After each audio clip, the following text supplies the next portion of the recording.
So can you please tell us your name and job title? So I'm Gilberto Collazo, and I am Vice President at Disciples Church Extension Fund. And what can you tell us about the Hispanic community that folks may not know, or can you correct any misconceptions about your community? Well, I think that the word Hispanic can be kind of misleading in the sense that depending on who you're talking to or who's counting, there are anywhere between 25, I'd say up to 30 different cultures or subcultures within the Hispanic world. And each country has its own complexities within it. Some countries, you have your indigenous populations that are part of the area and part of the Hispanic community. But wherever Spanish is spoken, you tend to think that of those people as being Hispanics. But interesting enough, for example, the Brazilian community is part of that Latinx community.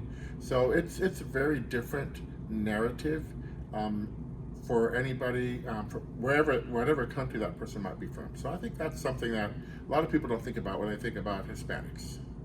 And you're from Puerto Rico. Can you tell us a little bit about your own experiences? So the Puerto Rican experience is a little bit different. Well, you might not know, so let me explain. So Puerto Rico is, while it's part of the United States, it's considered a commonwealth. So there is a bit of a different relationship with what we call the mainland.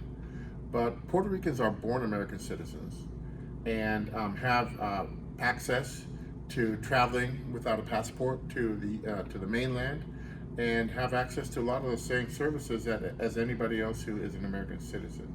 Now that said, there's a whole story of oppression and injustice and racism and suffering that the Puerto Rican population has been subjected to, which kind of, in a way, if we're really honest, sometimes makes it look like Puerto Ricans are maybe a little bit of second-class citizens.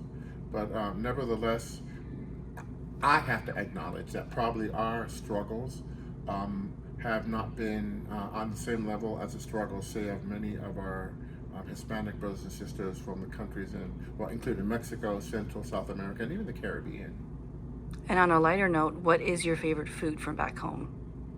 Now, that's a hard one because I love all kinds of food, but I definitely have to say it's a Christmas meal. It's arroz con gandules, which is kind of like a rice with pigeon peas, pasteles, which is the Puerto Rican version of what some of you might know as tamales. Ours are much better. And pernil, which is roast pork. And then for dessert, it's got to be flan de queso, which is maybe like a cheese custard. Really good.